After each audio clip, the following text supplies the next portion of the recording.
खादी के कपड़ों का फैशन भले ही बेहद पुराना हो गया है, लेकिन जो खादी पहनता है उनके लिए ये फैशन सदाबहार जैसा है। शहर में खादी के उत्पादों के लिए बना स्वराज आश्रम करीब 102 साल पुराना है। आज भी यहाँ युवाओं के लिए एक से बढ़कर एक शानदार उत्पाद उपलब्ध हैं।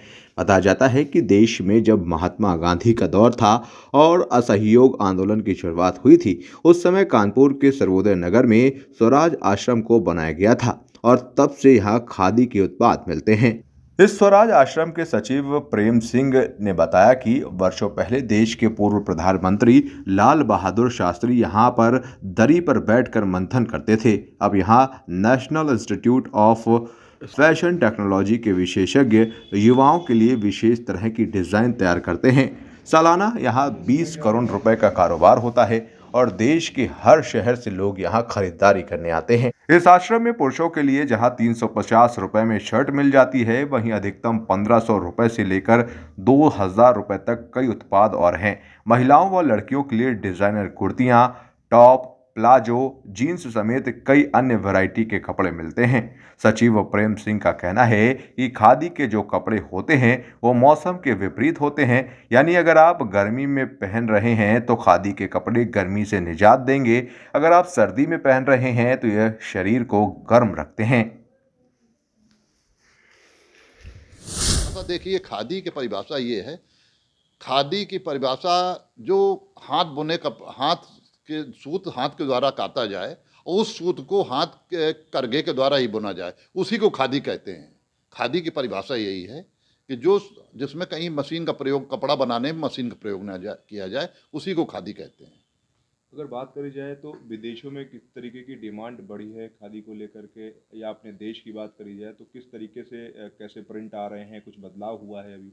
देखिए, खादी एक तो परंपरागत जो डिजाइनें चल रही थी, इसके बाद जब आगे और भी युवकों में इसको हमको लोकप्रिय बनाना है, तो इसमें खादी में हम लोगों ने एक तो हम लोगों के यहाँ रंगाई छपाई होती हैं कैंपस के अंदर। अब नया फैशन आ गया है, तो हम लोग बड़ी बड़ी कंपनियों से जहाँ रंगाई और छपाई होती हैं, वहाँ इस अपने कपड़े को भेज के हम रंगाई और छपाई वहाँ से कराते हैं। तो उससे रंगाई, उसके रंग और फिनिशिंग में एक बहुत बड़ा बदलाव हो जाता है कपड़े में, जो वहाँ से कराते हैं। फिर इसके बाद वो जब कपड़ा रंगाई छपाई का हो जाता है, तो फिर इसके बाद अपने यहाँ जो क्वालिफाइड, अपने हिंदुस्तान में फैशन की निफ्ट के सबसे बड़ी डिग्री है फैशन की, वहाँ के लोगों को हम लोगों ने संपर्क करके जोड़ा अपने खादी में। वो हमारे यहाँ फैशन डिजाइनिंग का काम करते हैं। इसके बाद उनको नवयुवकों के पसंद के आधार पर ही उनको हम कपड़े तैयार करते हैं और लोग पसंद करते हैं। लोगों को क्या मैसेज देना चाहेंगे कि बुनकरों की मदद करें, खादी का प्रयोग करें, किस तरीके का मैसेज देंगे? देखिए, मैसेज ये है कि जो खादी जो लोग पहनते हैं, तो उसमें जिसको तैयार करते हैं वो गांव के सबसे निचले तबके के लोग जुड़े होते हैं, वहाँ तक पैसा पहुँचता है।